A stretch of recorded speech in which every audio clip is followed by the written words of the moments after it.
اسلام نے ہمیں چند اصول عطا فرمائے جو بذات خود بھی بڑے خوبصورت ہیں، اور اگر عقل کے پیمانوں پہ انہیں تولا جائے تو بھی بڑے خوبصورت ہیں۔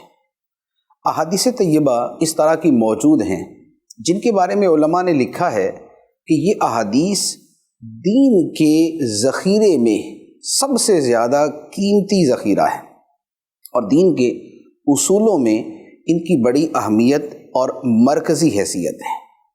ان میں سے ایک اصول ہے جو میں عرض کروں گا، اور اس کا ایک خاص مقصد ہے۔ فی الحال تو جو آج کل موضوع چل رہا ہے میں اس کے حوالے سے بات کروں گا، لیکن اوور آل بھی اگر ہم اس کو اپلائی کرنے کی کوشش کریں تو اسے بہت ساری جگہوں پر ہم اپلائی کر سکتے ہیں۔ وہ کیا ہے کہ آپ نے دیکھا ہوگا کہ آج کل تقریباً کوئی 15 دن سے 20 دن سے 1 مہینے سے ہر بندے کی ورد زباں ایک ہی لفظ ہے، اور وہ ہے کرونا وائرس۔ اس قدر کثرت کے ساتھ اس پر کلام ہو رہا ہے، ٹی وی چینلز اس کے اوپر کچھ خبریں دیتے ہیں، کچھ مبالغہ کرتے ہیں، کچھ خوف پھیلاتے ہیں، اور کچھ لوگوں کو وہمیات کا شکار کرتے ہیں۔ ایسا یہ ہے کہ پرابلمز دنیا میں ہوتی ہیں۔ یہ زندگی اس دنیا کی ہے، جنت کی نہیں۔ جنت وہ جگہ ہے جہاں نہ بیماری ہے، نہ دکھ ہے، نہ تکلیف ہے، نہ رنج ہے، نہ پریشانی ہے، نہ مصیبت ہے۔ لیکن اس دنیا میں رہتے ہیں تو یہاں پر ساری چیزیں ہی ساتھ ساتھ ہوں گی۔ لیکن کسی شے کو اپنے اوپر ایسا سوار کر لینا کہ دن میں لوگوں کی بجائے بھی وہی شے نظر آئے، خواب کے اندر بھی وہی نظر آئے، زبانوں پہ اسی کا ورد و وظیفہ جاری ہو جائے، اور کان بھی صرف وہی الفاظ سننے والے ہوں، تو یہ بڑی ایک حیرت انگیز بات ہے، اور یہ سخت ناپسندیدہ چیز ہے۔ اصول جو اسلام کا ہے میں وہ عرض کرتا ہوں، اور پھر جو اس کی افادیت ہے اس کے حوالے سے کلام کرتا ہوں۔ نبی کریم صلی اللہ تعالیٰ علیہ وآلہ وسلم نے ارشاد فرمایا، من حسن اسلام المرء ترکہ ما لا یعنی۔ آدمی کے اسلام کے حسن میں سے یہ بات ہے کہ جس شے کے ساتھ اس کا تعلق نہیں اسے چھوڑ دے، جو شے بے مقصد ہے اسے چھوڑ دے، جو فضول ہے اسے چھوڑ دے۔ فضول کیا ہے، بے مقصد چیز کیا ہے؟ وہ شے کہ جس کا نہ دنیا میں فائدہ نہ آخرت میں فائدہ، وہ گفتگو، وہ عمل، وہ کام، وہ سننا، وہ سنانا کہ جس کا نہ دنیا میں کوئی فائدہ ہے نہ آخرت میں فائدہ ہے، اسے فضول کہتے ہیں، وہ بے مقصد ہے، وہ لا یعنی۔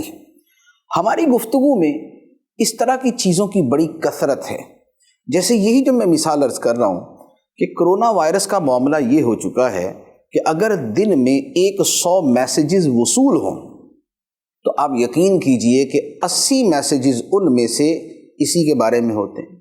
لوگ آپس میں گفتگو کریں تو شاید آج کل گفتگو کے موضوعات میں سے اگر 100 باتیں کریں گے تو 80 باتیں اسی موضوع کے متعلق ہوں گی۔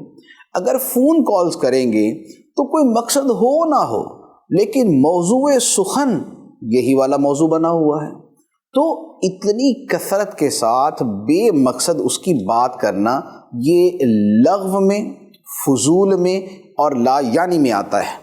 آپ یقین کیجئے، میں ایک حقیقت کے طور پہ عرض کر رہا ہوں کہ اگر ہم لوگوں کا پچھلے 1 سے 2 ہفتے کا نامہ اعمال فرشتے ہمارے سامنے کھولے تو شاید ہمارے نامہ اعمال کے ہر صفحے پہ اوپر سے نیچے تک کرونا وائرس لکھا ہوا ہوگا، کیونکہ ہماری گفتگو یہ ہے، ہمارا تکلمی یہ ہے، ہمارا کلام ہی یہ ہے۔ اور اس کا نتیجہ، اس کا نقصان کیا ہوا؟ اس کا نقصان یہ ہوا کہ لوگ ذہنی مریض بنتے جا رہے ہیں، وہمیات کا شکار ہوتے جا رہے ہیں۔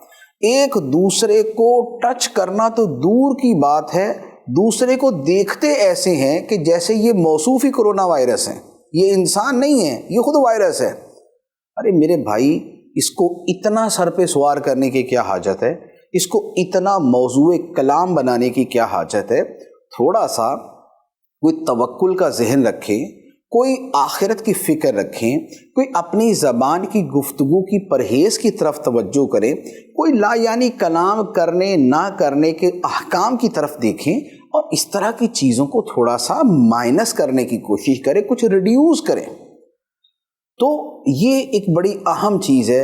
امید ہے کہ اگر اس کے اوپر کچھ عمل کریں گے تو ہمارا خوف بھی کم ہوگا، اور یہ جو ہم دھڑا دھڑ نامہ اعمال میں صرف ایک ہی شے لکھوائے جا رہے ہیں، کچھ اس کے اندر بھی کمی ہوگی۔ جتنا ہم نے اس کا نام لیا ہے، آپ یقین کیجئے اتنی تسبیح کی ہوتی تو لاکھوں کی تعداد میں جنت میں ہمارے درخت اگ چکے ہوتے۔ تو لہٰذا اس موضوع کو تھوڑا سا کم کریں، بلکہ بہت زیادہ کم کریں۔ کوئی مقصد ہے، کسی کو سمجھانا ہے، بتانا ہے، معلومات دینی ہے، لینی ہے تو بات کریں، لیکن بالکل ہی ایسا اس کو حواس پہ سوار کر لینا، یہ سوائے ایک ذہنی مرض کے اور ایک نفسیاتی چیز کے اس کی اور کوئی حیثیت نہیں ہے۔ تو لہٰذا اس کا خیال کیا جائے۔